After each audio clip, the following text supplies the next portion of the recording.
Hello. Good evening, good morning, and good night. No, I'm sorry. Welcome to the Listen to Lamb Chop podcast, another episode. That whole intro was very jumbled. I was ill prepared for that and for this. Cody, what did you want to do on the mic when we first got on here? I want to open up my can. Okay, hey, let's do it together. All right. 1, 2. Wait, I'm not. Wait. Oh, Right, yep. 2, 3.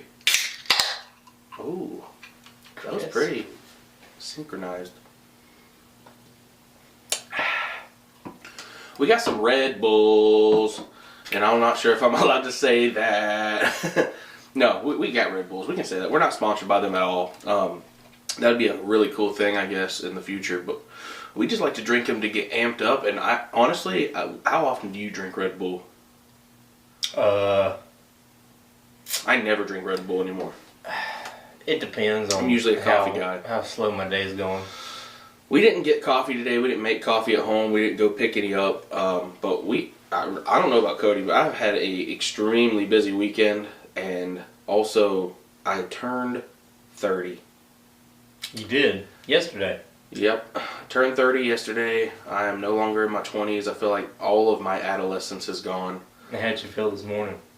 Dude, getting out of the bed was just harder. It just I felt like I am a heavy dude, but I felt heavier. My back hurt. I felt like I was moving slower, just sluggish. Yeah, I was just like, oh. Well, like also had friends over last night to help celebrate and everything, and Cody like went to sleep at like 10. I wasn't like feeling it last 10:30. night. I was ready to go to bed. And I stayed up with one of my buddies I hadn't seen in a long time. We hadn't been able to spend any quality time together, and it was good. It was a good time, but we stayed up till like 1:30 in the morning. And for me, like used to, I'd stay up 3 or 4 a.m. fine. Like before, like in my teens and my early 20s. And wake up at 8. Wake up at 7, 8 for work. Like no problem. And then about 25 is when I hit that spot where I could no longer stay up that late and wake up that early anymore. And now I fear that now that I'm 30, it's going to be like 8 or 9 p.m. in bed. You'll start having Darby's bedtimes. Yeah, Darby goes to bed really early, and she's an old lady, so just kidding. She's only a few months older than me, but I always give her a hard time in that period where she is older than me for about 6-7 months, and then I let her think that she's just really old and I'm the young one, and then when we're all leveled out, it's not fun anymore. So that probably added to the waking up this morning and just not being able to hold that over her head anymore. So. Well, I created an official jingle for Listen to Lamb Chop podcast, and, well, I'm just going to try it out right now. This may or may not be the vibe. Okay. All right, let's go. Let my creative juices flow. Up to my brain, down to my toes. Creative abundance overflows. Come on, get ready, it's time. Let's go. Sounds like a cheer. Yeah, it was not the vibe. I'm sorry about that. I'm sorry that y'all's ears had to hear that. It was kind of, now it's kind of embarrassing. I'm going to throw that back there. We're not going to do that. However, I did think of it earlier this week, and I was like, this would be a great jingle. I'm just joking. I did think of it, and I was like, oh, I'm going to put it on the podcast, but it was always intended to be a joke. And I'm not just trying to save my feelings here from the comments and everybody being like, dude, that was awful. It was awful, I know it was. But I do have intentions on possibly recording with this Zoom recorder a little acoustic jingle to kind of bring us into the episode each time with my guitar. I think that would be fun. You think that would be cool? Yeah, I think it'd be pretty cool. That'd be a cool idea. Something original, you know? I don't have to worry about copyright, even though I'm using Epidemic Sound, which, guys, if you want to go down, I have a link in the description. You can get a 30-day free trial for Epidemic Sound, and you can get a bunch of free, well, it's not free. Well, after 30 days is free, and then after that you need to pay. It's like $15.99 a month. But you're covered on all copyrighted issues. So if you want to go check that out, link is down in the description in the show notes. So you definitely go check that out. But yeah, copyright free. Just do it yourself, I guess. Then you're I don't know how it works, but I think you're copyrighted on it. I don't know. So yeah, dude. I don't know what's been going on with you this week. How was your week before you came to help celebrate for the birthday and stuff? It was good. Busy. Long hours. My weekend was nice and lazy. I didn't do a whole lot. Woke woke up Saturday and pretty much was just lazy until you came over. You and Darby came over. Y'all were at a wedding. Yeah, we had a wedding. I had to go to a wedding on my 30th birthday, which is okay. It wasn't my ideal plans for a birthday, but I'm not like a big, like, gotta have it my way, planning a big party, a shindig type guy anyway, but I just gotta go with the flow. So we went to this wedding, and then we stayed for the ceremony, but we didn't stay for the reception, and then we went and killed some time at Cody's parents' house, hung out for about half an hour or so, talked about some stuff, and then met my friend Devin. We all drove back to Noonan, Georgia, met my friend Devin at Buffalo Wild Wings, and had a really good meal, even though, dude, like, I'm not even going to talk crap about the service because I know how it is on busy nights, and we did not know. It was we had no idea it was busy. UFC fight night. So that was our fault for trying to go there, but like there was a line there the entire time. We got seated immediately. But we waited for our drinks for about 45 minutes. Yeah, drinks. That's water and everything else. Like we waited for like before a while. Somebody came to us. To it was give about us 45 minutes. It was pretty crazy. You know, there were times where I was like, you know what, we should probably just get up and go somewhere else. But at that point, it was like, where are we going to go now? We're going to have a better wait time. Like, we're already here. We got our names in. We got a table. Let's just enjoy the night. Savor the flavor of nothing that we had on our table, but savor the flavor of just good friendship and talk. And you know, sometimes you just got to look at life in the cup half full, even though we had no cups with anything in them yet. It was good though. It was a fun time. So came back to the house last night, hung out, like I said, talked and everything, and then went to sleep, got a few hours of sleep, woke up, did church and everything, and then we went out today for lunch with the family for my birthday lunch. Came back, opened some cards and some gifts, and then we intended on immediately recording a podcast, but I was just so beat. I took about an hour and a half nap, probably.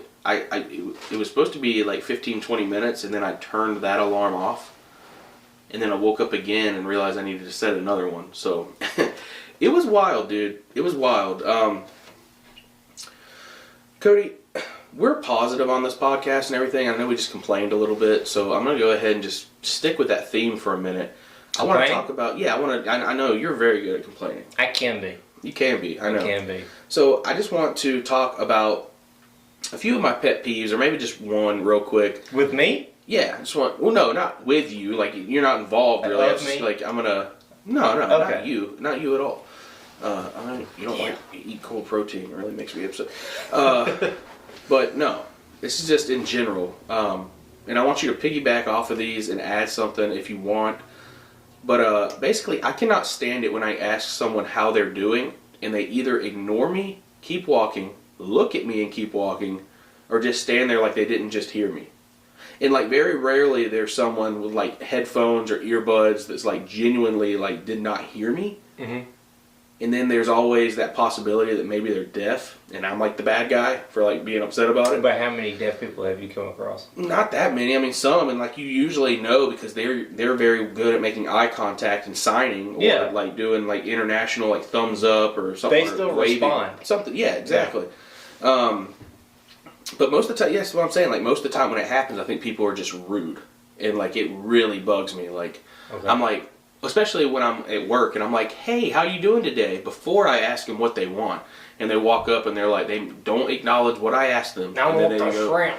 Give me 3 of those. Give me 4 of those. And I'm like, oh, okay. So you're doing good. Dude, and like maybe I'm petty. I don't know. But I look at them right in the eyes after they do that. And I said, okay, well, how are you doing today? Because I want them to answer. Do you really? Yeah, I do. Every single time.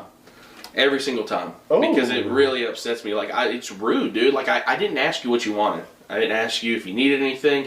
I asked you, how are you doing? And you're not even going to, like... Sounds like me a little bit. You're not even going to, like, respond to that at all or acknowledge the fact that I asked you that question. You're just going to just demand that I give you something for... And that's the one thing, too. A lot of times they're like, give me that, give me that. They don't ask. They don't reply. They're like... People just aren't... And you know what? This starts at home. So anybody that has kids at home and they're raising kids, raise them right. Raise them to acknowledge people and speak right and... the school system, sometimes they struggle, sometimes they get it right, but it really needs to start at home. You need to raise your kids right. Well, I mean, 90% of the world's problems start at home.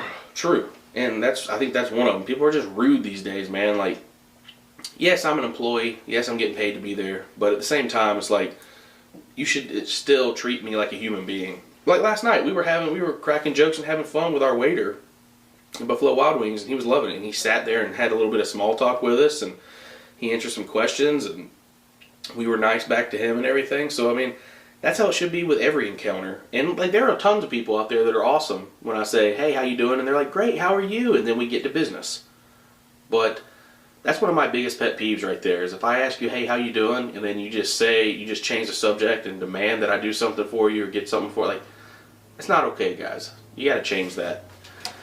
Hopefully none of y'all are doing it out there, but, So I'm sure y'all have experienced this on some sort of level. So, yeah, what do you got? Okay, well, so going off of that pet peeve for you, so I'm a delivery driver, those who don't know.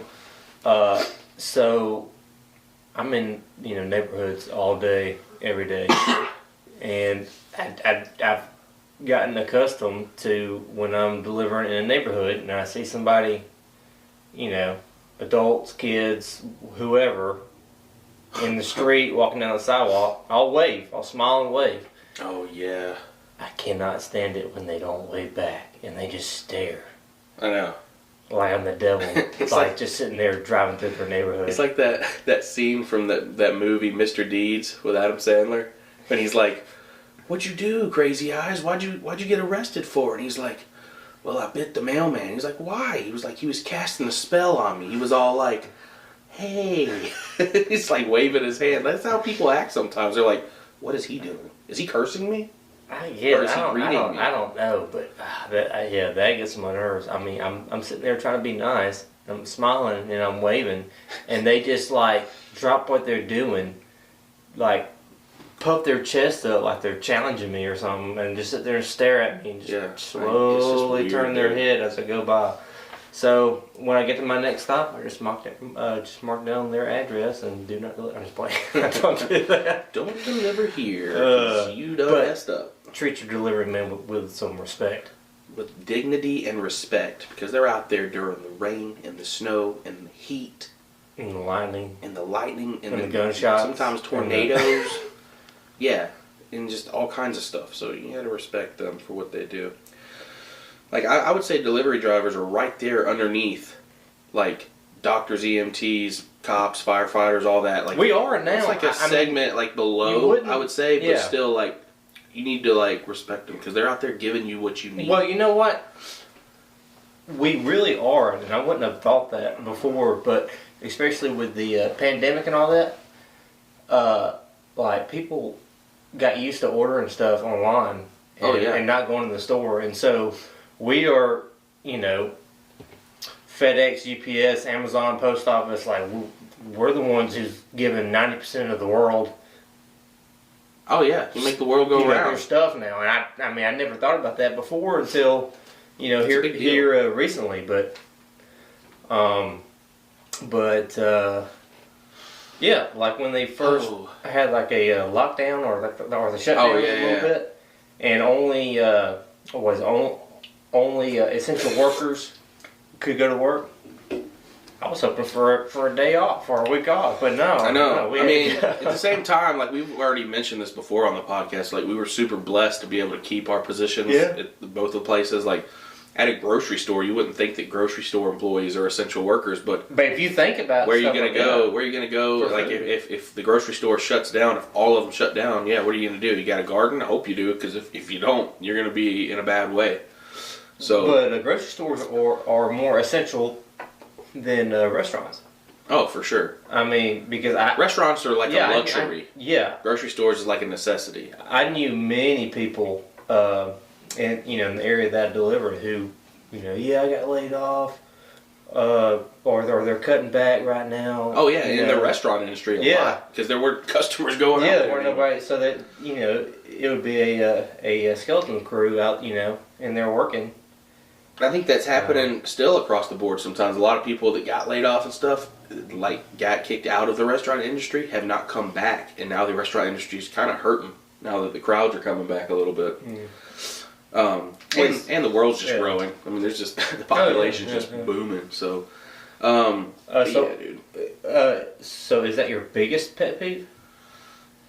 It's one of them. No, it's not my only one. I think I mentioned this in another episode too one time about how I don't like when people go into a grocery store or a building at all. Hats don't bother me, but sunglasses, that just trips me out. Oh, bro. Indoors? Yeah. It's just weird. It's like, what are you hiding your eyes from? Are you high? Or did you actually have surgery? Are these like lights making you sensitive? Like, what just irritates me? It's like, I want to know, and I don't really have a right to know, I guess, but I want to know, like, are you wearing those for a medical reason, or are you wearing them because you think you look cool, or did you just forget to take them off and you wear them all the time? Maybe that's it. I mean, I don't know. It just kind of bugs me, but not as bad as people ignoring me. I mean, it don't bother me. I just laugh at them. Yeah, they're kind of goofy. I mean, now I understand if like. But that's your biggest pet peeve. What? That is. No, that's a small one. Oh. That's a small one. My biggest is probably, I mean, I don't know. I have a lot. I don't have, actually I don't have a lot, but if I like made a list, we could probably do a complaining episode, but that would just be not positive. But my biggest pet peeve is you telling me to do something while I'm doing it. Like if I'm, I think that annoys everybody a little bit, but I mean, if we're about to go eat supper and I'm going and I know where everybody drinks. I'm going to the refrigerator, getting people sweet tea and Diet Cokes and stuff like that. And then, Cody, can you get everybody some drinks? Nah! Oh my gosh. We apologize for that right there, because I'm sure that just like, please, I hope that nobody jerked the wheel just then when you're driving down the road. Yeah, you probably shouldn't listen to this while you're driving down the road. No, you should definitely listen to this while you're driving down the road. If you ever heard of Listen to Lamb Chop podcast, go check it out. So yeah, talking about just rude people, it's just a bad dream, dude. A lot of times, it just feels like a bad dream, like living in a bad dream. And speaking of that, I kind of wanted to talk not only about bad dreams, but kind of craziest, vivid dreams that you remember. You have any of those? Yeah, I got a few. All right. You want to start us off? You want me to start? I can start. Are we going to do a couple of different dreams? Yeah, just real quick. Just like a quick synopsis of like a crazy, wild, or even bad dream that you remember. All right, so like vivid. I want to go with... Now this one I'm not going to go into like detail. It's just more talking about how the dream was. It was weird, and this is how I used to dream for a long time until a couple of years ago. But when I would dream, like say me and you and Darby were in the dream together. Yeah. It was you and Darby, and I knew without a doubt it was you and Darby, but it wouldn't be y'all's faces. Ooh. It would be like Darby would have a different face. So it's a different face. It's our identity, but we don't look the same. Yeah, but it's you. Yeah. But you just don't look like Gavin and Darby. Well, I heard that faces and hands are very blurry in dreams. Like you can't make out hands or fingers in dreams. Oh, I didn't know that. And apparently faces are pretty foggy too. Yeah. Well, I mean that's how I dreamed for a long time until I don't know. 2 years ago, maybe. Started having more vivid dreams, or no? Well, more. Well, I mean, I've had vivid dreams. It was just weird. Like if I had a dream of you, I mean, it was vivid, but it wasn't your face. Yeah. So, but like that's now, wild. but now, if I were to dream of you, dream of you. Yeah, it would be your face now. Thank you, Cody. My mind has matured. I'm glad that you've seen my face enough to see it clearly in your dreams. Yeah. So I have one that's really crazy, actually. I was hanging out with a buddy one night. It was in college. We were staying up late. We ordered chicken wings, bunch of hot wings, like extra hot. We were watching movies, and then I walked back to my apartment. And sometime in the night, I think my girlfriend at the time, which is Darby, she was my girlfriend at the time, she told me to take some melatonin to help me sleep better. So I had taken melatonin when I got home, but my stomach was full of these hot wings and fries from this place late at night. So probably already bound to have crazy dreams, but melatonin really, really amplifies my dreams like crazy. Very vivid, very wild. I haven't really used any melatonin knowingly since this dream. Basically, I have a dream. I was working at Zaxby's in college, so I was at work, and this guy, I'll just call him Chris, he popped up out of nowhere, and he was like, "Hey, Gavin." And I was like, "Hey, Chris, how are you, man?" He's like, "Listen, I know you're not on break yet, but I made you the best kickin' chicken sandwich you've ever had in your life. Super saucy, with the hot sauce, the ranch, buttery on the outside. You're going to love it." And I'm in my dream now, obviously. So I'm like, "Dude, Chris, thank you so much, bro. That is awesome. I would love a kickin' chicken sandwich. I know I don't go on break for another hour, but I'll just go ahead and eat lunch now, real quick, and then I'll keep working. Thank you so much, bro. You're the best." So I go to take a bite into it, the biggest bite, because I was in a hurry. So I take like the corner bite of this square sandwich, just all the way to the middle, bite in, and I just feel this crunch, and I still chew, and my mouth is being shattered and just cut up from the inside. There was a crushed light bulb smashed on the top of the sandwich, like inside, on top of all the chicken and everything, and I'm just crunching onto glass, bleeding in my mouth, but I'm still chewing, and then I swallow and I feel all the glass go down my throat, and it was so uncomfortable. I woke up, and I'm on my side, and I'm coughing, and I'm spitting up acid reflux from the chicken wings that I ate. It's burning my throat, and it's coming up, and in my dream, that's what I dreamed was going on. But physically, something else was happening to me. Have you ever had one of those dreams where you cross into the physical? All right, so I had a dream. That's crazy. And I can't remember the beginning of the dream or how it led up to this, but I had a dream that I think it was actually, I think it was Darby. I don't think I ever told y'all this. Hey.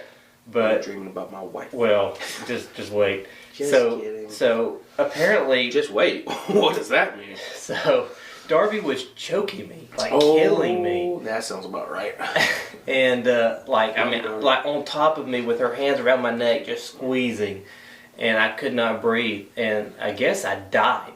Oh my gosh. Because I've always heard that when you die in a dream, you wake up. So I woke up. And I was face down in my pillow, and I could not. Dude, bro, I could not breathe. I had that. I wrote that one down too. Really? Yes, I have one like that, guys. Y'all need to comment if y'all have a suffocation or like death dream where you woke up and you were like face down in your pillow. I dreamed one time in middle school. I think I was in 6th or 7th grade. I was having a dream that I had been kidnapped and duct taped around. I couldn't move. I was thrown in the back of this van. And I was face down on this comforter, and I couldn't get out of it. And I couldn't breathe, and the van was getting muggy, and I was breathing real shallow, and I was trying to figure out a way to get out of this van. And finally I woke up, and my face was face down in a pillow, and I was barely breathing in and out of the pillow. That's crazy, dude. Apparently that must be a thing, dude. I guess but, dude, so. That's another thing how your dreams might be able to save you. Because you woke up out of fear that you were being killed in your dream, and prevented you dying in real life. Right. That's wild, dude. Dude, dreams are crazy for real. Let's see. The other night I actually had one where, these are a couple short ones, but I had one where a NASA rocket was taking off 4 or 5 houses down. 4 or 5 houses down. And it went up, and something blew up when it was like halfway up in the atmosphere, and it crashed down into some of the houses over there. Dang. And we all had to just suit up real quick and run, and it was like an apocalyptic scene. Yes, to suit up. Well, what I mean by that is I was like, blue jeans, tennis shoes, okay, like jacket, and I started running trying to help and like I was find thinking survivors. like a hazmat suit or something. I don't know, man. Maybe I was part of NASA. I don't know. That was a crazy dream that just happened for me. I had a work dream one time where one of our trainers had come in. And I had been there for about 2 years at this job, and in my dream, he walks up and he's like, "Hey, everything looks great today. I just want to take you aside. It's time that you see this." It's time. You've earned it." And I'm like, "Oh my gosh, what is this? Like, what are they going to give me? Like a gift card or some kind of award?" Takes me into the back room where everything is stocked, all the groceries and everything. And up against a brick wall, he touches 4 or 5 bricks in this weird pattern, and a doorway opens up.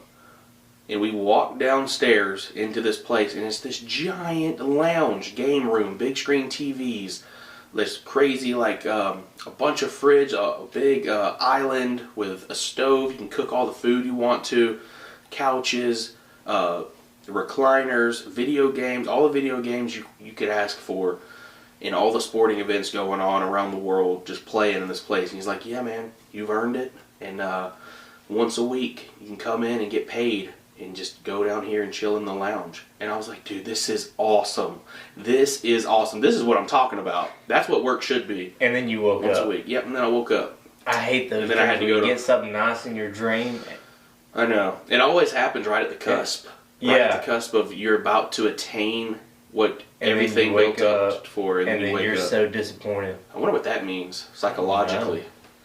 I had a dream about 2 or 3 weeks ago, where I was in a war zone, and I was with a buddy from work, and like we were in a firefight, and the next thing I know, there's like this vial, like a beaker, like a glass beaker with a cork or a lid on it, gets thrown over our little barricade and lands in between me and this buddy, and there's a crack in it. It doesn't shatter; it's just a crack. And instantly in my head, in this dream, I knew that it was chemical warfare. And so my buddy hands me the vial and says, "Get rid of it." So I grab it and I take off, and as I'm taking off, my face is peeling off, and oh my gosh, and it was scary. And then I woke up, because I guess I died in that one too. That is terrible, dude. Yeah, dude, that's super scary. I have one where, so a couple years ago when I had my 2016 Nissan Frontier, and you remember this, I got in one day and there was some stuffing chewed up, and part of one of my lids to my tumblers was chewed on, and I was like, "What's going on here? What is this?" And I quickly learned after the next day, when there was a bunch of pellets in my car, that I had a mouse or a rat living in my truck, and I could not get it out. It would not leave, and it was in there for about 2 weeks before I finally got it. You thought that it might have been a squirrel or a chipmunk at one point. Yeah, so what actually had happened, we were about to move from our apartment to our first house, and I bought a bunch of cleaning utensils and chemicals, and it was hot, hot, hot outside. So I didn't feel comfortable leaving all the windows up in my truck with the heat, how it was with all these chemicals out in my truck, and I had like 2 or 3 more hours of work. I bought all the stuff on break, took it to my truck, and I was like, you know what, I'm going to crack it so it doesn't get too hot in here and all these chemicals bust in my truck. That'd be terrible. Well, I'm pretty sure that when I cracked the windows like that, that's when this rodent got into my truck. Because it was parked next to a tree. Yeah, it was parked next to one of those little parking lot islands, and like, if you don't know, there's like chipmunks and squirrels and mice, rats, and stuff that live in those, obviously, in nature. Well, I wouldn't have thought that with yeah, I mice know. I think that. it's just maybe because it's like there's fast food. That's the second time I've done that. There's fast food joints. Yeah, fast fruit. There's fast fruit joints around. There's fast food joints around. And it's a grocery store, so people drop things all the time, and I think it's just easy for them to scavenge. Yeah. But anyway, he was in there, and I think it was the day or two before I actually got him, which I ended up getting him with a piece of Little Caesars pizza cheese with the marinara sauce left on a mousetrap overnight. Came out to the car the next morning, and he was right there on top of the dash, just snapped. So, sorry if that's too graphic for y'all, but yeah, I got him. But before then, about a night or two before, I had a nightmare, I guess you would call it. It was actually Justin Bieber's song with, I think, the other artist might have been Bad Bunny. I'm not sure. Don't quote me on that. I'm not sure. But it was Despacito. And it was that song. That was a Justin Bieber song? Yeah, I'm pretty sure. Wasn't he on it? I think he was featured on it. I'm not sure. But it was Despacito, and this mouse had a gun belt on with 2 revolvers, wearing a sombrero, dancing around singing the song to me in my nightmare, like he was teasing me. Because for 2 weeks on my way to work, I would talk to this mouse every day and be like, boy, I'm going to get you. You have no idea what's coming. You have no idea what's coming. And it was messing with me, man. Messing with my head. So much to the point that I had this dream of him, sombrero, decked out, 2 revolvers, singing this song to me. Despacito, you are never, ever, ever gonna catch me. I'm going to live in here forever. Like, I was just like, dude, this is crazy. Like, this has got to end. But, yeah, that was a crazy dream that kind of really rattled me right before I got him. So, yeah, it was wild. And I'd definitely consider that a nightmare. But, so, another question. Have you ever fallen asleep with your gaming headset on?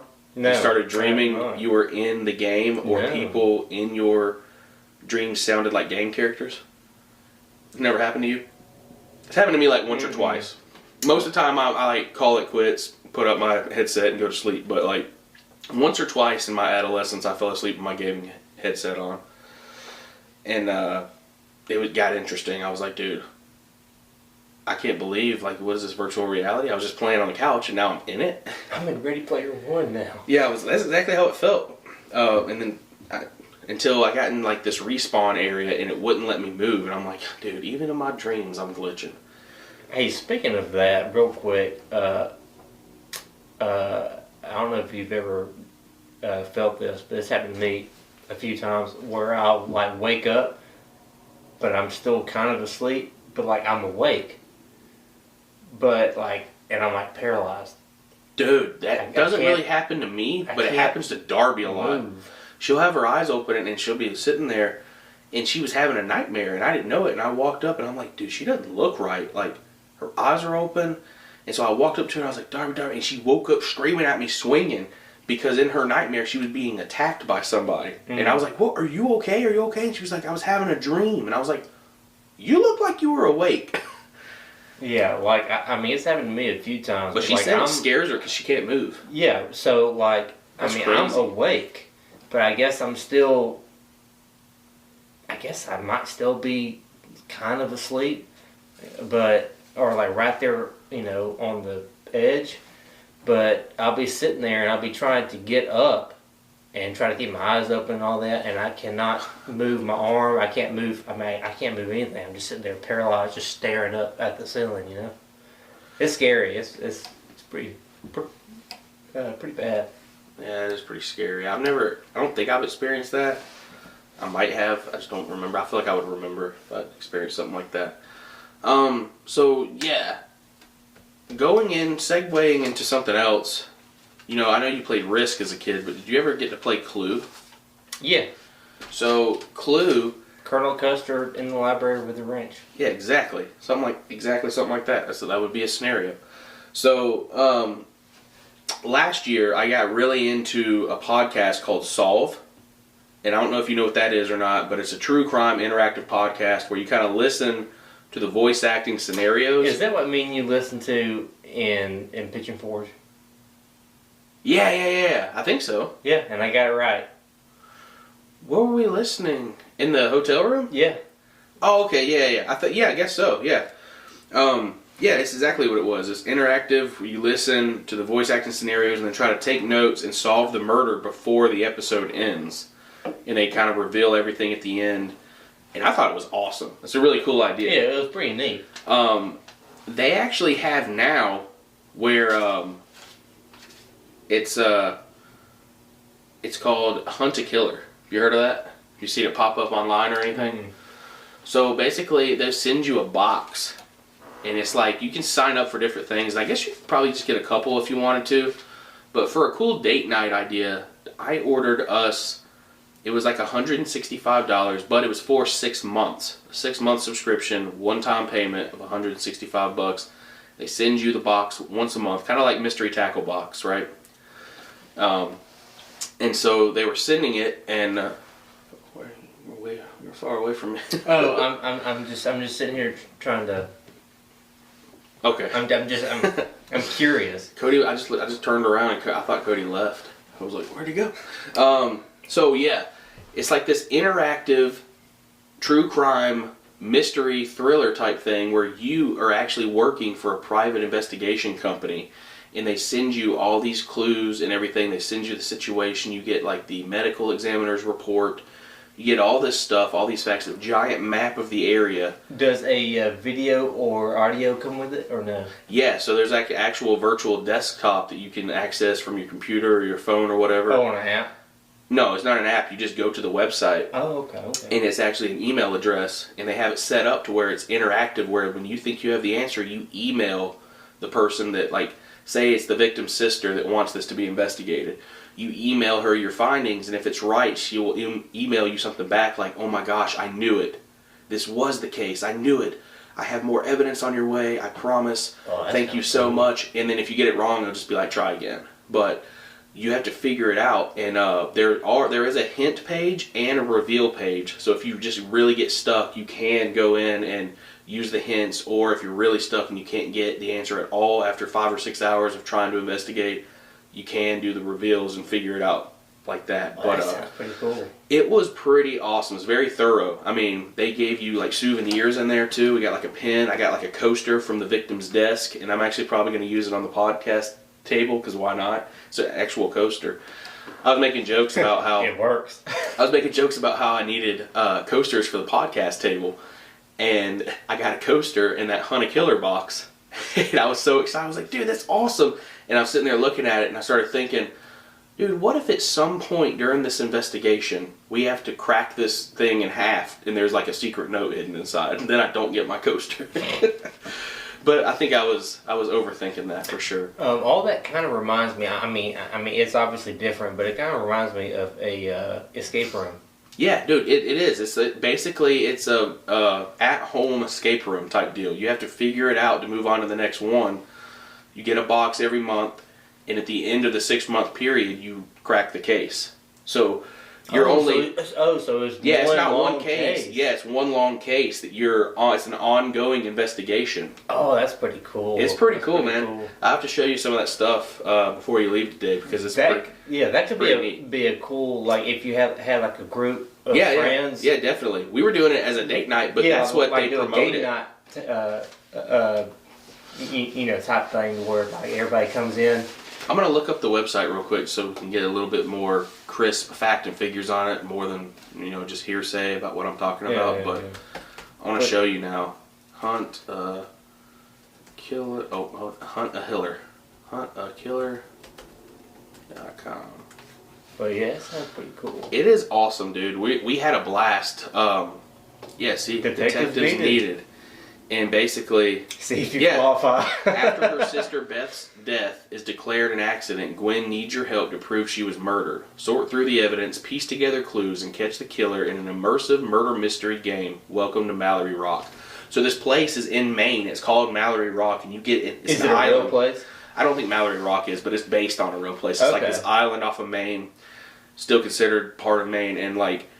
It's like a giant map. It's like the map that you would get in like a video game. Yeah. So it's one of those. And it's pretty cool. Is that the only case they have, or are there other cases? There's all kind of cases. You can do horror. You can do mystery thriller. We're doing mystery thriller, which is all about the story, I guess. Yeah. Okay. See, that would be really cool. Let's see if I can log in here. But it was really cool, man. I mean, we got like the map. We had stuff.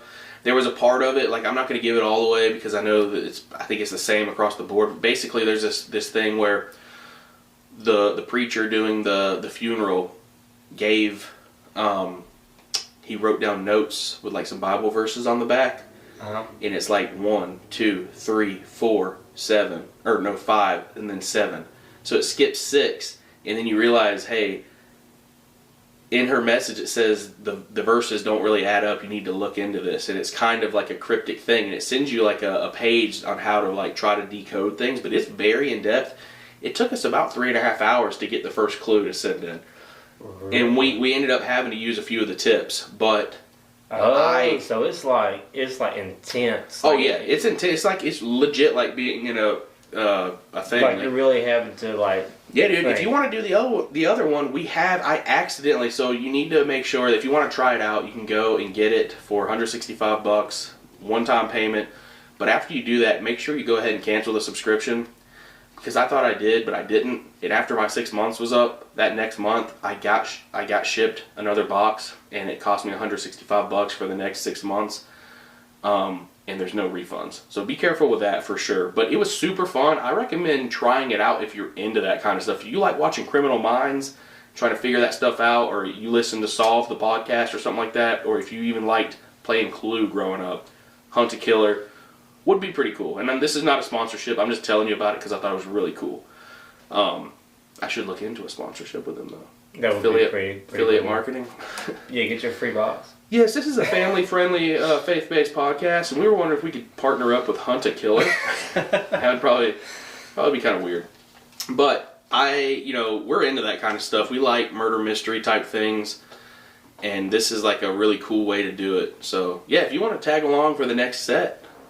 Yeah, I mean, because we like to wait, since we did it for the first one, we like to wait till all the boxes come in, and then we have all the sets, so we can kind of just go at our own pace. Wait, so y'all got a box for the first 6 months? So yeah. So y'all. See, look, here's mystery. So y'all had. I mean, so it had to be a pretty big box, though, right? It's actually a little box. It's kind of like the size of like a 500 sheet notebook. But how many clues did you have to get for that? If it's supposed to last 6 months. Oh, no. So it's not... So they send you a box once a month. Once a month? Yeah. And so the box 6 months later, you finally get to the last clue. Yeah, and the sixth box that you get, you finally figure out the entire thing. So you're so say for instance, so the you're last gonna have one, a lot more boxes coming to the house. Yeah, I got 5 more from the second set. I got 6 from the first that we never did in my closet right there now. Y'all still haven't done them? Yeah, we still haven't done them. That's what I'm saying. Oh, man. God. Yeah, we got some cool interactive stuff to do. That'd be a fun little game night. Oh, yeah, for sure. It's super fun because you are trying to crack the case and find clues and figure out how does this relate to other... And, there's the tiniest little details of somebody's alibi or something that someone said in an email. They'll send you, transcripts of emails you got to read through. And it's crazy, dude. It's very interactive, super fun. Dude, that could be something I can definitely see me, you, Darby, just sitting here. Oh, yeah, for hours. For hours. Just nah, that sounds suspicious. I kind of want to get a few more 6-month sets and just put them away for if there's ever a snowstorm or something. Yeah. Be like, all right, well, we're set. Well, you won't have internet, though. No, but, I mean, you might have internet. I might have 5G on your phone. You have to use your phone. I used my phone the last time. It was fine. But yeah, we had to crack codes from out of the Bible and stuff. And it had nothing to do biblically, really. But it was still really cool. You had to find... It sounds pretty cool. You had to find certain words out of this scripture. And then go to find certain words out of that. And then put it together to find the clue. And then... It was crazy, dude. It was awesome. You had to go to the town's website and try to find out where the current... took the science fair that these kids did. You had to find out what, they studied the current and the riptides and everything. You had to kind of use that to find out why the body washed up here. It was really neat. Oh, God. Already. Yeah, pretty immersive, pretty cool. So go check out huntakiller.com if you all want to check that out. Like I said, I don't have a discount code or sponsorship, but we had a blast with that. Now, if you're scared of stuff like that, I wouldn't do it because it's crazy. But we are the new set. We did the first one for the new set, so we actually are waiting until next month for the other kit, and it's kind of been bothering me. And then my mom was doing it with us, and she said it's bothering her too. She came up to me the other day, and she goes, I can't get my mind off of Beth and Gwen. I just can't. That case is bothering me. And it's like yeah, we're detectives, all right, living with the greed. Oh, man. But yeah, man, it's pretty cool. You gotta go check that out. Anyway, I think we're about to wrap this one up. I'm not sure how long it is, but I am just tired. I'm 30 years old now. I guess I'm turning into an old man. But I think this decade is gonna be the best decade for me. I'm gonna try to make my 30s the best years of my life and get healthy in every way, spiritually, mentally, physically, and focus on this podcast and getting the word out and everything and just having fun. So, yeah. Cody, you have a fun fact for us today? Oh, let's see here. Fun fact. I do have one, actually. What is it, sir? So it's another question for you. Okay, you ready? Yes. So the first person convicted of speeding, can you guess how fast he was going? Ooh, convicted of speeding. So I had to be back with Harrison Ford. I mean, Henry Ford, right? Or was it a chariot or something? Do they have speed limits on chariots and horses? January 28th, 1896. So yeah, that's kind of the Henry Ford era. 35 miles an hour. No, 40. 40? Yeah. Going once? Going twice? 35. Even lower than that. 15 miles an hour. Lower than that. What? What on earth? Alright, you ready? 12 miles an hour. 8 miles an hour. What? Dude, people are walking faster than 8 miles an hour. Man. Walter Arnold of the English Village. January 28th, 1896, he was spotted going 4 times the speed limit in his 19th century Benz. But since the speed limit at the time was just 2 miles per hour, that meant that he was not going too fast by today's standards. But wait, 2 miles an hour. 2 miles an hour back then. Dude, that is terrible. Like, you can walk Even faster than that. If you jog, you're going to make it there faster. Way faster than any automobile would if it was 2 to 8 miles an hour. I might have to look into that. 2 miles an hour back then? That's terrible. Insane. Yeah, that's fishy. Like, even back then. Yeah, that's what I'm saying for sure. Like, horses went faster than that. Joggers went faster than that. Walkers went faster than that. Wheelbarrows went faster than that. I got a ticket for speeding on my horse. That's insane. That's probably how people... Yeah, that's wild. It was a school zone. It was a school zone. First school. University of Georgia. Yeah. So, yeah, guys, I think we're about to wrap it up. But if you want to go to hewouldlovefirst.com and snag some swag, get some hats, shirts, and some bracelets as a conversation starter. You know, HWLF is the answer to WWJD. What would Jesus do? He would love first. So go check that out and get some bracelets to give away. Get some for yourself, your family, your friends, everybody. And, you know, with this being a family-friendly, faith-based podcast, you know, we just talked about a bunch of random things, but we do want to incorporate a little bit of scripture in here. And we're going to do this one right now. He who belongs to God hears what God says. The reason you do not hear is that you do not belong to God. John 8:47. So, you want a little Bible study on that or anything like that, I would check out the Experiencing God Bible study and go check that out and see and dig into the Word to find out how you can have a more intimate relationship with God and be able to obey Him and hear Him and do what He says. Also, kind of piggyback off the whole speeding thing, when I said something about chariots. This isn't like a speed thing, but some trust in chariots and some in horses, but we trust in the name of the Lord our God. Psalm 27. So yeah, if you want to go check that out, it's John 8:47 to Psalm 27. Go open up your Bible and go check it out for yourself and get that daily word in. You gotta have your daily bread, right? So guys, thank you so much for tuning in. We'll be back with another episode next week. Much love. As always, faith moves mountains, and peace out. I said that all backwards. Much love. As always, faith moves mountains, peace out. I was like, I got stuck for a minute. I was like, I just gotta keep going.